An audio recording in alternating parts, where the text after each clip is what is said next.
to figure out how to actually donate your money smartly, we have Jill Schlesinger here for today's Money Watch. So it is the spirit of giving. Jill, there's a way to do it smartly. There's a way to not do it smartly.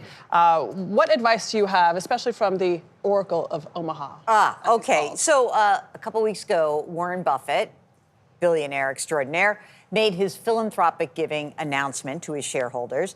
By the way, he's worth almost $147 billion. So this was just part of his plan.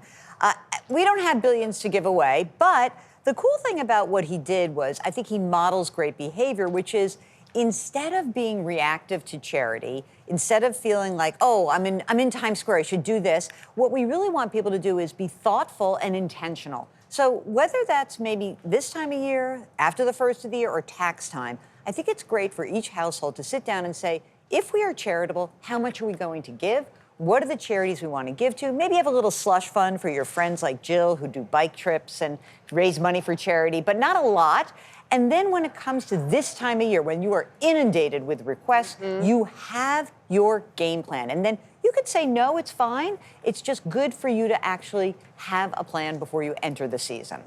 And didn't Warren Buffett make a decision about not wanting to pass too much wealth on to his descendants? Yeah, I mean, it was brilliant. He basically said, I love my kids, I know my kids, I'm not into dynastic wealth. And I think that most families would love to have that problem and think about that. But when we're talking about this, the way I take something away from that is I say, you know, so many families that I encounter, people who call my podcast and my radio show, they'll say, I want to help my kids out, my grandkids.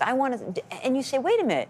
You're not in very good shape right now. We need you to take care of yourself before you do that. And by the way, same thing with charitable giving. It's wonderful to be charitable, but you've got to lock down your own financial future as well. So this should all be part of the process. Right. I mean, he's not into dynastic wealth. A lot of people are not into dynastic poverty, right? If they can help their kids lift up and take off, they're going to try it. But when you make a donation, it's tax deductible, right?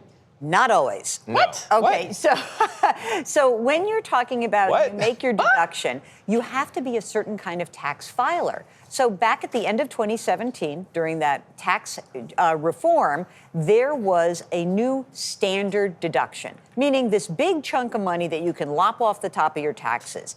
If you had more deductions than the standard amount, you'd be an itemizer. So you see those as standard amounts. You're single, it's $14,400, and it goes up from there if you're married and head of household. These are charitable deductions? No, these are your standard deductions. So when you file your tax returns, it means that that's the chunk of money you get to take off the top. 90% or so of tax filers file with a standard deduction, okay? It's an easier way to file. Only people who itemize their deductions get a tax write-off. If you claim the standard deduction on your tax return, you don't get a tax deduction, okay? Whoa. I know. And you know what you may be confused about? Because a lot of people were freaking out. They're like, wait a minute, I know I got a deduction in 20 or 21.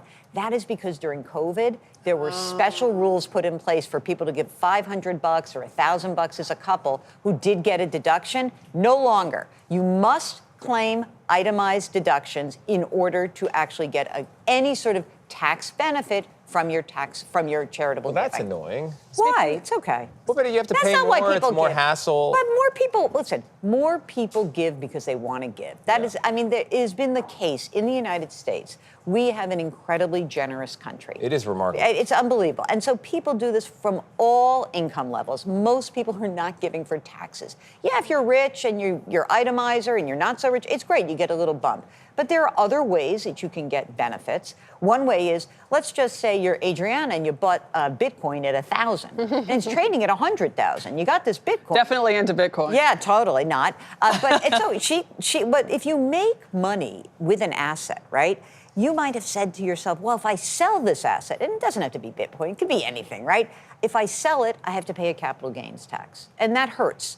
But if you gift that asset directly to charity, you basically can push that money over to the charity. You never have to pay capital gains on it.